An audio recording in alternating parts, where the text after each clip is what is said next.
Assalamu alaikum, dear students. Yesterday we talked about the phenomenon of excretion in living organisms और कल हमने उसकी definition के हवाले से बात की और एज़ यूजुअल जैसे हमने ऑस्मो रेगुलेशन इन प्लांट्स और एनिमल्स को डिस्कस किया था, इसी तरह से यहाँ पर हम एक्सक्रीशन का जो मैकेनिज़्म है इसको भी प्लांट्स और एनिमल्स में डिस्कस करेंगे। तो सबसे पहले हम स्टार्ट करते हैं आज का ये लेक्चर प्लांट्स के हवाले से, एक्सक्रीशन इन प्लांट्स। तो बच्चों, एक्सक्रीशन के हवाले से हम मज़ीद बात करने से पहले ये ज़रूरी है कि हमें पता हो कि कौन कौन से एक्सक्रीटरी प्रोडक्ट्स हैं जो प्लांट्स में प्रोड्यूस होते हैं। वो मैंने यहाँ पे लिख दिए हैं। कार्बन डाइऑक्साइड है और ये वाटर है और ये ऑक्सीजन है, फिर ऑर्गेनिक एंड इनऑर्गेनिक सब्सटेंसेस। ये कुछ एक्सक्रीटरी प्रोडक्ट्स हैं जो कि प्लांट्स के अंदर प्रोड्यूस होते हैं। कब प्रोड्यूस होते हैं? फॉर एग्ज़ाम्पल अगर हम बात करें कार्बन डाइऑक्साइड और वाटर की, तो प्लांट्स में जब रेस्पिरेशन का प्रोसेस होता है, only respiration specially at night time, तो फिर ये दोनों प्रोडक्ट्स प्रोड्यूस होते हैं। ऑक्सीजन कब प्रोड्यूस होता है? डे टाइम में जब फोटोसिंथेसिस होती है ऑक्सीजन प्रोड्यूस होती है, बहुत ज़्यादा प्रोड्यूस होती है। और इसके अलावा ऑर्गेनिक और इनऑर्गेनिक सब्सटेंसेस प्रोड्यूस होते रहते हैं ड्यू टू मेटाबॉलिक प्रोसेसेस। तो जो भी इसकी ज़रूरत से ज़्यादा हैं वो इसके लिए वेस्टफुल सब्सटेंसेस हैं और उनका एक्सक्रीट आउट होना ज़रूरी है। जहाँ तक इन गैसेस का ताल्लुक़ है तो वो अलग से डिस्कस किया जाता है। प्रीवियसली आप लास्ट जो क्लासेस हैं उसमें डिस्कस कर चुके हैं एक्सचेंज ऑफ गैसेस के हवाले से, और फिर ट्रांसपिरेशन के हवाले से भी हम डिस्कस कर चुके हैं वाटर की जो एक्सेस है। जहाँ तक बात है ऑर्गेनिक एंड इनऑर्गेनिक सब्सटेंसेस की, तो यहाँ पे मैं एक बात बताना चाहता हूँ आपको कि एनिमल्स में और प्लांट्स में यहाँ पे थोड़ा सा डिफरेंस है कि ये जो ऑर्गेनिक इनऑर्गेनिक जिनको हम वेस्ट सब्सटेंसेस कहते हैं, वो प्लांट्स के लिए इतने ज़्यादा हार्मफुल नहीं है जितना कि एनिमल्स के लिए हार्मफुल होते हैं। लिहाजा प्लांट्स ज़्यादातर क्या कर लेते हैं, या तो उनको यूटिलाइज़ कर लेते हैं या उनको स्टोर कर लेते हैं और या फिर किसी ना किसी तरह से उसकी एक्सक्रीशन कर लेते हैं। तो हमने ये देख लिया कि इसमें कौन से एक्सक्रीटरी प्रोडक्ट्स हैं। अब हम चलते हैं मीन्स फॉर एक्सक्रीशन। मीन्स का मतलब है ज़राए, कि प्लांट्स के पास ऐसे कौन से मेथड्स हैं, ऐसे कौन से ज़राए हैं जिनको इस्तेमाल करके प्लांट्स ऐसे वेस्ट सब्सटेंसेस से निजात हासिल कर सकते हैं। तो सबसे पहला जो इसके पास मेथड है, या आप उसको मीन्स ऑफ एक्सक्रीशन कह सकते हैं, वो है इसका वैक्यूल।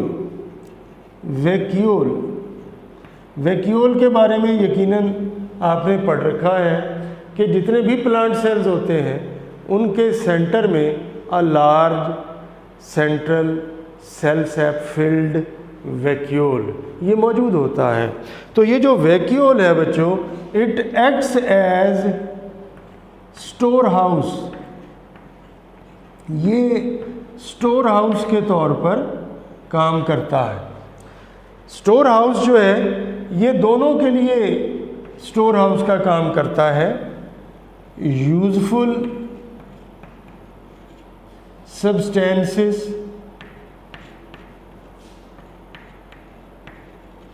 And waste substances. हर किस्म के सब्सटेंसेस को अपने अंदर स्टोर करने की सलाहियत रखता है। और ख़ास तौर पे ये जो वेस्ट प्रोडक्ट्स हैं इनको क्रिस्टल फॉर्म में चेंज कर लेता है। ये एक्यूमुलेट होते रहते हैं, फिर प्रेसिपिटेट हो जाते हैं, क्रिस्टल फॉर्म में आ जाते हैं और वैक्यूल के अंदर स्टोर हो जाते हैं। और बच्चों हम ये कह सकते हैं कि अब ये जो वेस्ट सब्सटेंसेस हैं ये प्लांट्स के लिए या प्लांट के सेल के लिए हार्मफुल नहीं रहे, क्योंकि ये वैक्यूल में जब स्टोर हो जाते हैं तो फिर ये साइटोप्लाज्म में नहीं आते और साइटोप्लाज्म में होने वाले मेटाबॉलिक रिएक्शंस को ये इफ़ेक्ट नहीं करते। तो हम कह सकते हैं कि एक तरह से इसने इनसे निजात हासिल कर ली। और एक्सक्रीशन हम यही कहते हैं कि वेस्ट सब्सटेंसेस से निजात हासिल करना, तो ये भी एक मेथड है, ये भी एक तरीका है, लिहाजा प्लांट्स ने इसको अपनाया हुआ है। तो इस तरीके से भी they get rid of their waste products. अब हम दूसरे मेथड की तरफ आते हैं। दूसरा ज़रिया कौन सा है प्लांट्स के पास अपने वेस्ट प्रोडक्ट से निजात हासिल करने का, और वो बहुत ज़्यादा अहम है। और वो क्या है जी? वो हैं लीव्स। लीव्स जो है बच्चों आप जानते हैं ये प्लांट्स में बहुत अहम स्ट्रक्चर है, चीफ फोटोसिंथेटिक ऑर्गन है और food factory of the nature है। फोटोसिंथेसिस इनमें होती है, लेकिन साथ साथ ये एक्सक्रीशन में भी हेल्प आउट करते हैं। आप देखते हैं कि जो लीव्स होते हैं मोस्ट ऑफ द प्लांट्स में, लीव्स आर डेस्टाइन्ड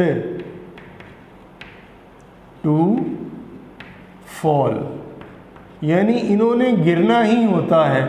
और ये मोस्टली कब गिरते हैं? ऑटम सीज़न में गिरते हैं। जब मौसम ख़ज़ां आता है तो आप देखते हैं कि ये जो लीव्स हैं दे फॉल ऑफ, ये गिरते हैं।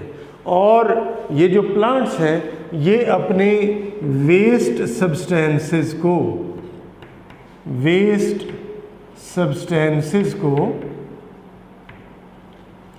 डिपॉजिट कर देते हैं। किस में डिपॉजिट कर देते हैं? लीव्स में डिपॉजिट कर देते हैं। लिहाजा जब ये लीव्स गिरते हैं तो डेफिनेटली ये जो वेस्ट सब्सटेंसेस हैं ये भी साथ ही उनके शेड ऑफ हो जाते हैं। ये जो लीव्स गिरते हैं, ज़ाहिर है लीव्स सिर्फ बड़े पौधों में नहीं हैं, जो छोटे पौधे हैं उनमें भी हैं, बल्कि और मुख्तलिफ़ इक़साम के पौधे हैं। फॉर एग्ज़ाम्पल ब्लू बेल जो है ये एक ग्रुप है प्लांट्स का, ब्लू बेल्स, और उसमें एक एग्जाम्पल है अनियन की। अनियन का जो बल्ब होता है जिसको हम इस्तेमाल भी करते हैं वो कहाँ होता है? अंडरग्राउंड होता है। ये अंडरग्राउंड होता है और इसकी जो स्टॉक होती है, स्टॉक लाइक पार्ट, वो सॉइल से ऊपर होता है। अब वो जो स्टॉक लाइक पार्ट है उसमें जो लीव्स होते हैं आप देखते हैं कि वो भी with the passage of time वो रॉट हो जाते हैं, वो भी गिर जाते हैं। तो ये जो बल्ब है इसकी जो स्टॉक है, स्टॉक लीव्स, और जो बाकी लीव्स हैं प्लांट्स के, ये सारे के सारे जो हैं ये रॉट हो जाते हैं, गल सड़ जाते हैं और सॉइल में ये एडअप हो जाते हैं और एडअप होके उसको क्या बना देते हैं? सॉइल को फर्टाइल बना देते हैं। फर्टाइल का मतलब क्या होता है? ज़रख़ेज़। क्योंकि ये जितने भी प्लांट्स हैं इनके पत्ते गिरते हैं, इस तरह के ब्लूबेल के पत्ते रॉट होके गिरते हैं, इनकी डिकम्पोजिशन होती है, जो कॉम्प्लेक्स ऑर्गेनिक सब्सटेंसेस हैं उनकी ब्रेकडाउन होती है, सिंपलर सब्सटेंसेस में चेंज होते हैं, सिंपलर सब्सटेंसेस सॉइल में शामिल हो जाते हैं। इस तरह से सॉइल क्या हो जाती है? फर्टाइल हो जाती है और जो फार्मर है, किसान है, उसको इससे बहुत ज़्यादा फ़ायदा होता है। अच्छा, अब आपने देखा होगा कि जो फॉलिंग लीव्स हैं, फॉलिंग लीव्स, ये जो बड़े बड़े प्लांट्स आपके सामने हैं, जब ऑटम सीज़न आता है ये पत्ते गिरते हैं, फॉलिंग लीव्स होते हैं, they become yellow in colour, they become yellow in colour. ठीक है जी। अब कुछ जो बायोलॉजिस्ट हैं उनका कहना ये है कि it is due to the removal of chlorophyll, कि शायद इनका कलर जो येलो हो गया है वो किस वजह से हो गया है कि इनमें से क्लोरोफिल जो है वो रिमूव हो गया। लेकिन अब जो मज़ीद रिसर्च हुई है उससे पता चला है कि ये जो येलो होते हैं उस येलो होने की रीज़न जो है वो क्या है कि इसमें कुछ पिगमेंटेड सब्सटेंसेस ये जमा हो जाते हैं और कुछ हैवी मेटल्स ये जमा हो जाते हैं और इसकी वजह से इनका कलर येलो हो जाता है व्हेन दे फॉल। तो ज़्यादातर जो प्लांट्स हैं एक्सेप्ट एवरग्रीन प्लांट्स, ज़्यादातर प्लांट्स के जो लीव्स हैं वो ऑटम में येलो होकर गिर जाते हैं और जब ये गिरते हैं तो डेफिनेटली साथ ही जो इसके अंदर organic inorganic waste substances deposit किए होते हैं प्लांट्स ने वो भी शेड ऑफ हो जाते हैं। तो इस वजह से जो लीव्स हैं उनको क्या कहा जाता है? Leaves are considered to be excretophores. Leaves को एक्सक्रीटोफोर्स कहा जाता है। ये शॉर्ट क्वेश्चन भी आ जाता है कि जी why leaves are considered as excretophores. ठीक है जी। अब हम चलते हैं एक और मेथड, एक और मीन, एक और ज़रिया कि जिसकी वजह से जो प्लांट्स हैं वो इस काबिल हैं कि वो अपने वेस्ट सब्सटेंसेस से निजात हासिल कर सकें, और वो क्या है? That is ebony. एबनी किसे कहते हैं? डार्क कलर वुड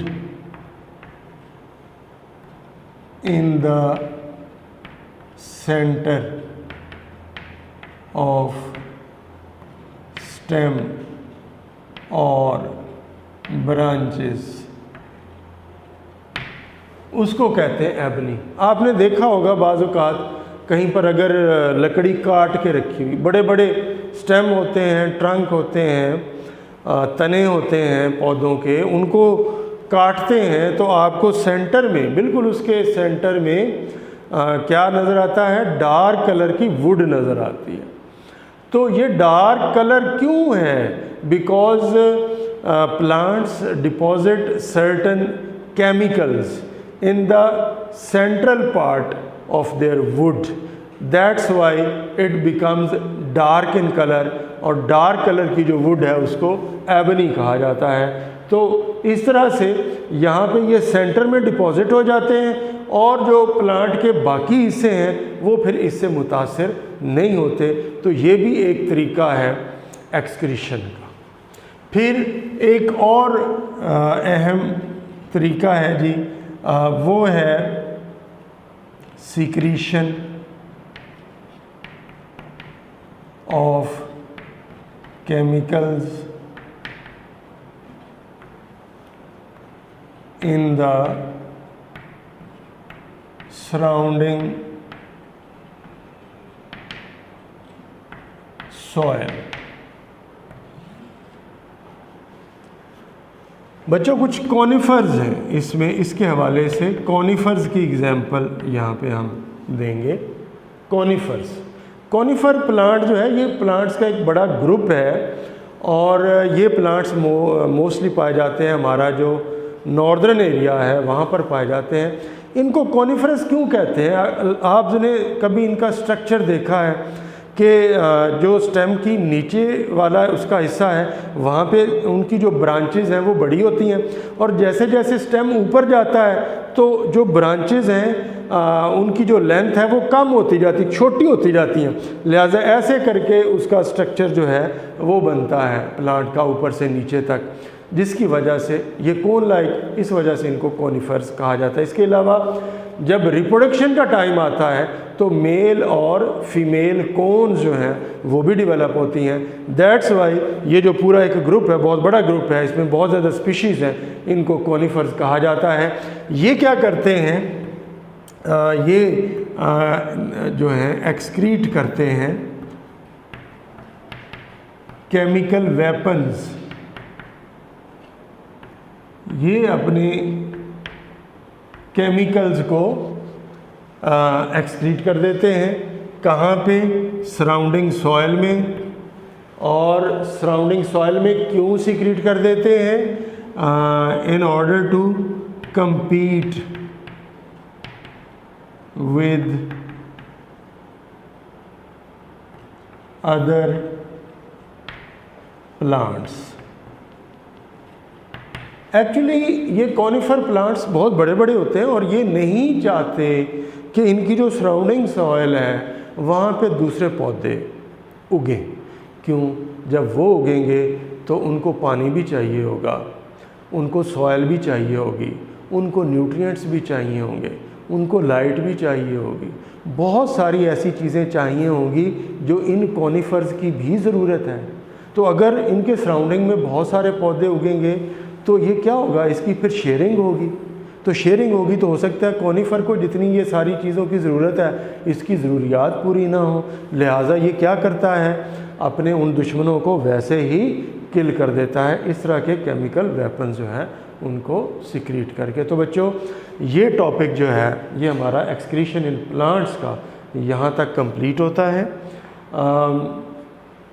ये हमने डिस्कस कर लिया कि किस तरह से प्लांट्स जो हैं मुख्तलिफ़ तरीक़ों से अपने केमिकल्स को ठिकाने लगाते हैं, या तो विद इन देमसेल्व्स या फिर अपनी बॉडी से बाहर। ये लॉन्ग क्वेश्चन के हवाले से बहुत इम्पॉर्टेंट है। मोस्टली बोर्ड के जो पेपर्स हैं उनमें ये आया हुआ है। लॉन्ग क्वेश्चन यानी लॉन्ग क्वेश्चन के एक पार्ट के तौर पे 4 नंबर का एक, आप जानते हैं लॉन्ग क्वेश्चन का एक हिस्सा होता है, उसके तौर पर ये आया हुआ। तो इससे आगे जो है वो फिर हम स्टार्ट करेंगे एक्सक्रीशन इन एनिमल्स।